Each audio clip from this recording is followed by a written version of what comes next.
초등학교 시절이었습니다. 계몽사에서 나온 한국위인전을 독파했습니다. 제가 독파했습니다.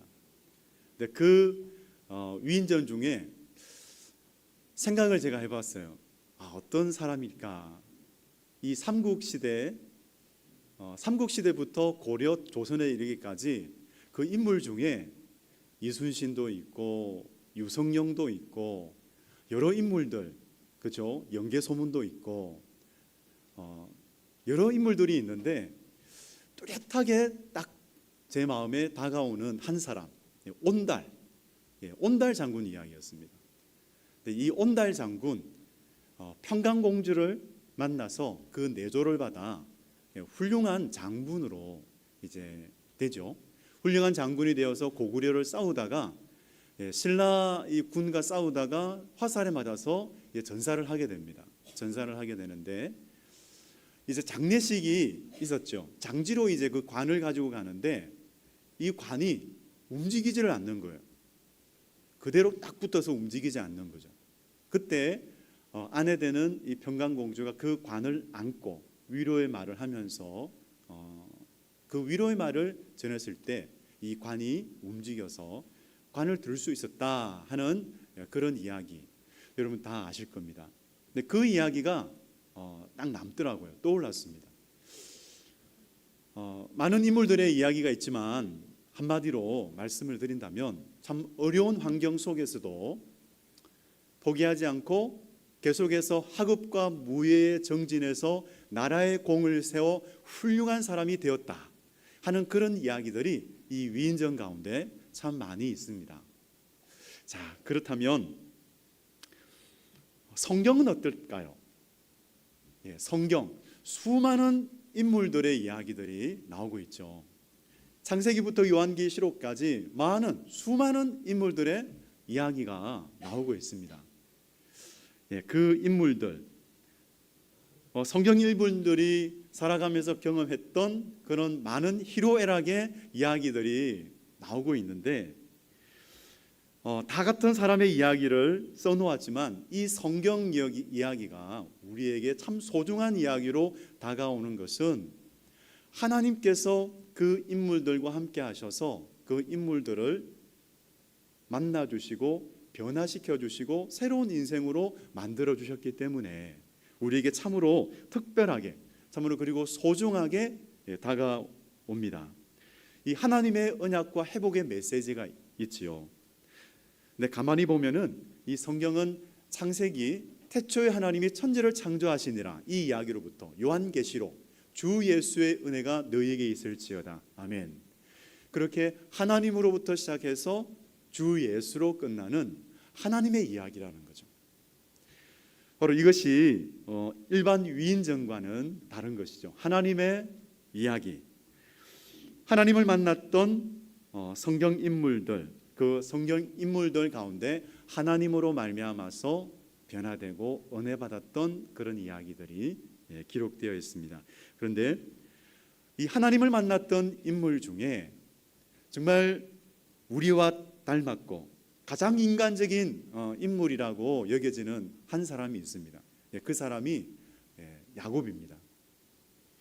이 야곱의 인생을 좀 돌아보기를 원하는데요. 우리 성도님들마다 각자 이 성경 속에서 자기가 좋아하고 또 참 닮고 싶은 그런 인물들이 있죠. 대부분이 예수님 이렇게 말씀을 하실 텐데, 오늘 이 야곱의 인생을 조금 조명해 본다면 나면서부터 형과 경쟁했던 사람입니다. 참 출생이 참 남다른 사람, 태어나면서부터 형의 발꿈치를 딱 잡고 나왔던 그 사람이 바로 바로 야곱이에요. 혹시 우리 성도님들 중에 그런 분 계십니까? 혹시 그 둘째라면 그런 분 안 계시죠, 그렇죠? 그런 분이 안 계실 겁니다. 그런데 계속해서 이 야곱을 돌아보면 경쟁심이 이만저만이 아닙니다. 이 활달한 성격의 소유자였던 형 에서는 아버지의 사랑을 받습니다. 아버지의 칭찬을 받습니다. 그러니까 참 에서를 볼 때마다 이 야곱은 부러움이 있는 거죠. 질투가 생기는 겁니다.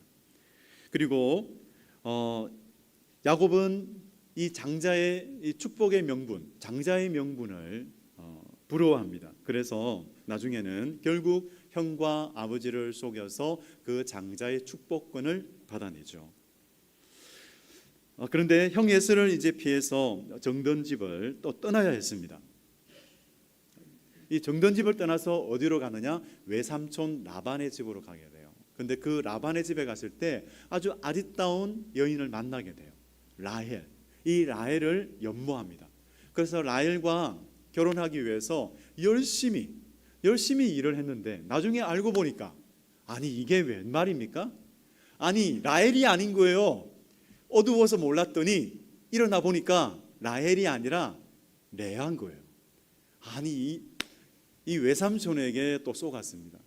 정말 자기도 속이고 형과 아버지를 속여서 축복을 받았는데 또 자기도 속아요. 외삼촌에게 쏟고 맙니다. 나중에는 어떻습니까? 이 라헬의 소생 요셉, 자기가 정말 애지중지했던 요셉, 그 채색 옷을 입혀주기까지 너무나 사랑했던 그 요셉이 없어져요. 사라져요. 그런 형제들이 이야기하는데 물려 죽었다라는 거예요. 그 옷에 막 피 묻혀가지고 오니까 얼마나 슬펐던지 울부짖으면서 그렇게 슬퍼했던 야곱, 너무나 가슴 아픈 그런 시간들을 보내야 했습니다. 그렇게 굴곡진 생활을 맞이했던 그 야곱의 그 마음을 보면 참 우리가 느끼면서 살아가는 그 마음을 참 가지고 있어요. 그래서 동병상련을 느낍니다. 공감이 됩니다. 한번 어떤 감정인가요? 경쟁, 그리고 시기와 질투, 미움과 다툼, 또 인정받고 싶은 마음, 부러움, 두려움, 고독, 사랑, 배신, 슬픔, 아픔, 분노, 이렇게 여러 희로애락을 경험했던 사람이 야곱이었습니다. 그러니까 우리가 느끼는 그런 감정들을 다 같이 그렇게 느끼고 살았던 사람이었구나. 참 동병상련을 느끼게 됩니다. 그래서일까요? 이 야곱 이야기는 화가들의 소재가 돼요. 그 삶의 하나하나가 소재가 됩니다. 그래서 여러분들에게 그 화가를 좀 소개하고자 합니다. 그 그림을 좀 보여드리려고 하는데, 여러분 이 그림 보셨습니까? 아무 말이 없으신 거 보니까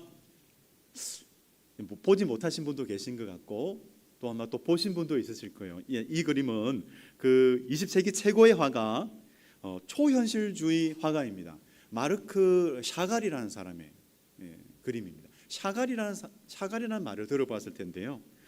무려 6년간에 걸쳐서 완성한 작품이 바로 이 야곱의 꿈입니다. 야곱의 꿈. 잠들고 있는 그 야곱을 중심으로 참 다양한 해석들이 있습니다.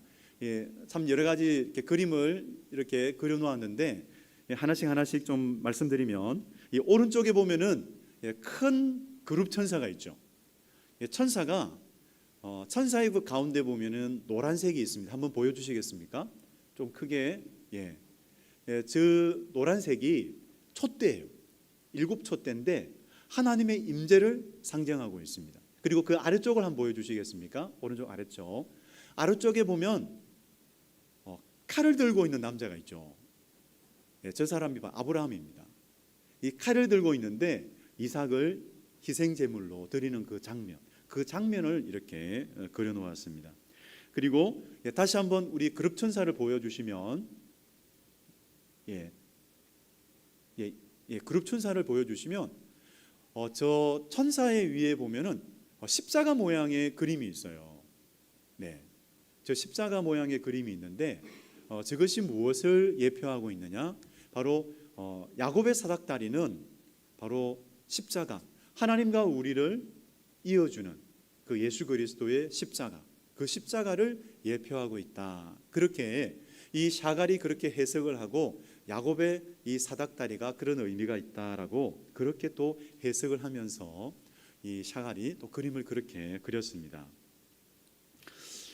참 이 야곱의 삶은 그렇게 많은 화가들의 소재가 되고 있습니다.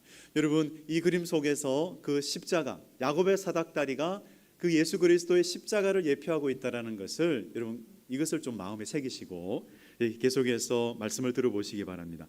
창세기 25장에 보면은 한 사건이 있어요. 어떤 사건이냐면 야곱이 형하고 거래를 해요. 에서랑 거래를 하게 되는데 야곱이 팥죽을 쑤었습니다. 근데 때마침 형 에서가 이제 사냥을 마치고 돌아왔어요.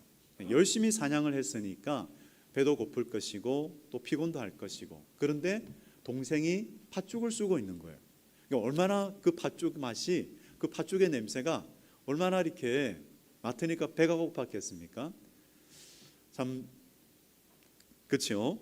그래서 야곱에게 말합니다. 내가 피곤하니 그 붉은 것을 내가 먹게 하라. 야곱은 기회가 있대구나. 기회다. 그래서 형에게 말을 해요. 그 형 에서에게 형의 장자의 명분을 오늘 내게 팔라 이렇게 말해요. 근데 형 에서는 배고파 죽을 지경인데 그 장자의 명분이 뭐 중요하냐 이렇게 생각한 거예요. 여기에서 하나님께서 이 에서와 야곱을 보셨을 때 어떠했을까? 참 그렇게 이 장자의 명분을 에서는 소홀하게 여겼던 것을 보게 됩니다. 결국 에서는 맹세하고 이 장자의 명분을 야곱에게 팔아요. 소꿉 장난인데 뭐 이게 뭐 특별한 의미가 있겠어? 막 이렇게 생각하고 이 에서는 그렇게 야곱에게 판 것 같습니다. 그런데 나중에 이 야곱은 이 형이 받아야 할 그 장자가 받아야 할 명분, 이 축복을 받게 됩니다. 참 그렇게 아버지의 축복 기도를 받고 나서 야곱은 이 하나님의 복을 받은 야곱이 이제 자신의 인생에 복이 임하겠지. 그렇게 기대했을 텐데 탄탄대로와 같은 인생길이 열리는 것이 아니라 이 야곱에게는 먹구름이 몰려와요. 이 형으로부터 형 에스를 피해서 이제 도망을 쳐야 했습니다. 사흘 길을 열심히 도망해서 이제 루스 땅에 도착을 합니다. 그 고향집에서 루스 땅까지는 그 땅까지는 한 90km 정도 되는 그런 멀고도 먼 길이었습니다. 여러분, 이처럼 이 야곱의 인생을 한번 생각해 보십시오. 야곱의 인생을 볼 때 이처럼 우리의 뜻대로 진행되지 않는 상황, 우리의 계획대로 진행되지 않는 상황이 있다라는 것이죠. 앞으로 어떤 상황이 다가올지 정말 막막한 그런 시간들을 맞이할 때가 있다라는 것이죠. 야곱은 인생의 겨울을 맞이합니다. 정말 추운 인생의 그 겨울을 맞이합니다. 그래서 피곤하여 그 루스 땅에서 베개를 베고 이제 잠을 자요. 그런데 그 잠을 자는 동안에 하나님께서 야곱 가운데 꿈을 꾸게 하십니다. 그 꿈이 12절 13절 말씀에 나오는데요. 우리 같이 한번 읽겠습니다. 시작. 꿈에 본즉 사닥다리가 땅 위에 서 있는데 그 꼭대기가 하늘에 닿았고 또 본즉 하나님의 사자들이 그 위에서 오르락 내리락 하고 또 본즉 여호와께서 그 위에 서서 이르시되 나는 여호와니 너의 조부 아브라함의 하나님이요 이삭의 하나님이라. 내가 누워있는 땅을 내가 너와 네 자손에게 주리니. 아멘. 정말 야곱에게는 고독의 시간이었습니다. 도저히 아무리 생각하고 머리를 굴려도 정말 막막합니다. 앞이 보이지 않는 그런 막막함이 다가왔습니다. 가다가 도적을 만날 수도 있고, 그리고 또 들짐승의 습격에 의해서 목숨을 잃을 수 있는, 참으로 그 어떤 일을 당한다 하더라도 아무도 알아주지 않는, 아무도 관심 가지지 않는 그런 인생길을 걸어가는 그런 야곱이었습니다. 그런데 그 야곱을 보고 계셨던 분이 있었어요. 그 야곱을 알고 있는 분이 계셨어요. 하나님이시죠. 하나님께서는 그 야곱을 보고 계셨습니다. 속이는 자, 그 야곱을 사랑하셨어요. 그래서 그 막막한 인생길에 서 있는 야곱에게 하나님은 은혜의 빗줄기를 비추십니다. 왜 야곱을 사랑하셨을까?